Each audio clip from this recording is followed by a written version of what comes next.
Servuste ľudia, vítam vás pri dnešnom videjku po dlhom čase, vlog 5. Takže akurát sa nachádzame vo Viedni, tak môžete vidieť, akurát sme vyšli z autobusu. A práve čakáme moju frajerku, ktorá išla na vecko, takže snáď to nebude dlho trvať. Uvidíme, no. A dneskašom videjku si vám chcem ukázať proste túto Viedeň. Ja som tu tiež prvýkrát, takže neviem, čo to ako funguje, takže možno sa aj na chvíľku stratíme, potom sa nájdeme. Ja hlavne dúfam, že sa bezpečne dostaneme domov naspäť, lebo toto je môj prvý takýto trip s kamarátmi, že niekam do zahraničia ísť autobusom, hej, no.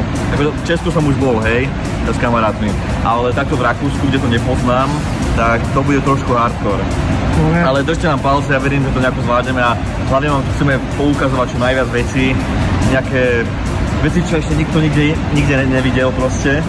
Možno videli, ale napríklad tí, čo nevideli proste, napríklad ako ja, pre mňa to bude celkovo, pre mňa to bude zážitok, takisto pre teba. Takže... Tento trip je hlavne venovaný Chrisovi, keďže v Rakúsku a toľko vo Viedni nikdy nebol.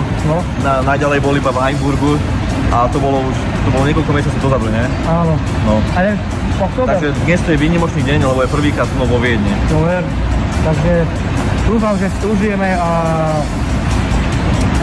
dúfam, že si užijete vy toto videjko, pretože to bude vlázne videjko, výletové proste. Takže po dlhej dobe je vlog číslo 5 a ideme na to. Takže tu užijeme, odtiaľto sme prišli, tu užijeme turbas, kebab.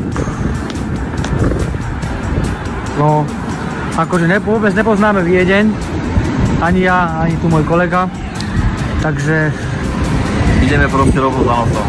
Takže tak, necháme si prekvapiť a pôjdeme tam, jak nás... Kam nás vietor odveje. Jak sa tešíte? Dobre, a rovnaké pocity, ne? No takže nachádzame sa v metre na Vlakovej a akurát sme si zohnali lístky po celej Viedni na 24 hodín a ideme niečo pobehať. A keď sa tomu vracame, nepoznáme vôbec nič, ale nevadí, takže dúfam, že niečo zažijeme, nejaké zážitky, niečo. No, bude to pecka, ale si musíme zapamätať, jak sa bola táto stanica. Lebo sem sa budeme musieť vrátiť. No a potom odtiaľto zase späť. Vlaková stanica na Viedni. Prvýkrát som tu, takže je to pre mňa zážitok. A tak.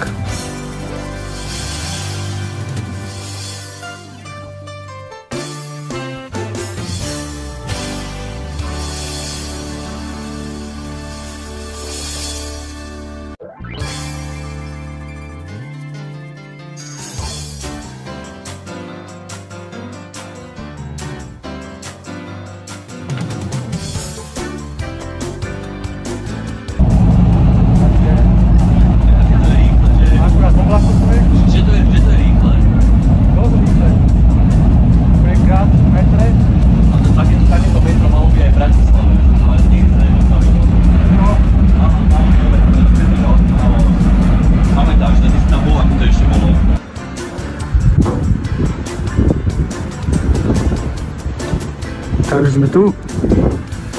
Teraz sa nachádzame, kde to? Neviem, niekde v piči.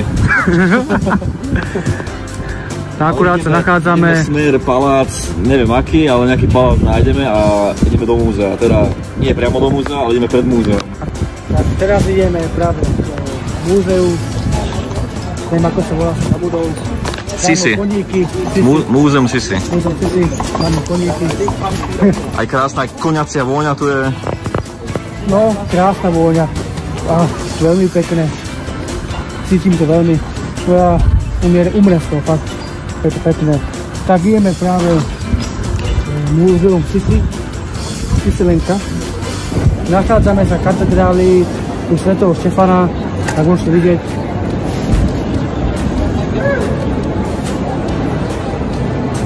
To je nejaká Eiffelovka. To je gotická architektúra. Dobre, neskáž mi do reči. Keď poviem, že to je nejaká väža, rakúska alebo nejaká nemecká, tak to je väža. Dobre, ideme ďalej. Nachádzame múzeum Sisi. Musíte vidieť. Musím si. Som prvýkrát v živote, takže je to tu moc pekné. Som veľmi rád, že som tu. A uvidíme, kam nás cesta zavedie. Uvidíme, lebo vôbec nevieme, kam ideme. Necháme si prekvapiť. Takže múzeum Fifi.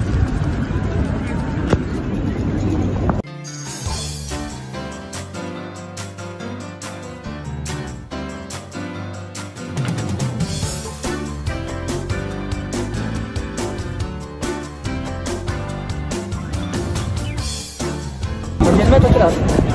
Teraz sme pri jednej katedráli, ktorá je na taký gotický štýl. To je katedrála svätého Štefana. Láska, vysvetli nám niečo, povedz nám niečo o tom. Gotický štýl, čo ti môžem povedať? Vlastne pretrvať roknúť zo školy. No, dobre. Teraz nachádzame katedrália svätého Štefana, presne tak. ktorá je v gotickom štýle. Tutaj mám labovu a chceme ísť. A za mňa... Ideme pozrieť labubu odtiaľto. Tu je čo je to možná labu? Práve si nachádzame katedrály svätého Štefana. Za mnou tam môžete vidieť, tam za mnou je obchod z labubu. Kto je milovník labubu, nech sem dojde skočiť a kúpi, neviem, možno za lacnú cenu, možno 5 €, 6, 7 €, 8, neviem. Ale poďte sa sem pozrieť. A budeme si tam pozrieť. Poďte.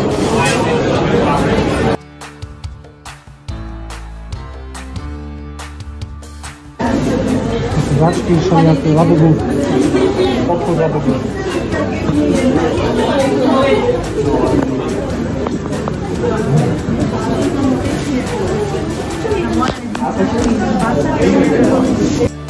Takže ľudia, práve sme v McDonalde v Rakúskom, vo Viedni.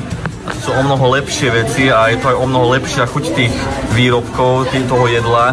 Pretože u nás na Slovensku máme len samé sračky. Tak a dal som pravdu vám. Čo si o to myslí Klárka? Chicken strips. Čo si o to myslí Klárka? Čo, ja mám možno mekať. Áno, ale myslíš, že aj na Slovensku sú sračky? Dobre, a ty čo myslíš? Ja nie som radný. Ja ti to poviem takto, bo úplne po piči, ja som úplne spokojný na 100% a idem to do piče a potom do ďalšej piče a potom do Bratislavy. A toľko z mojej strany. Do piče, chodte všetci.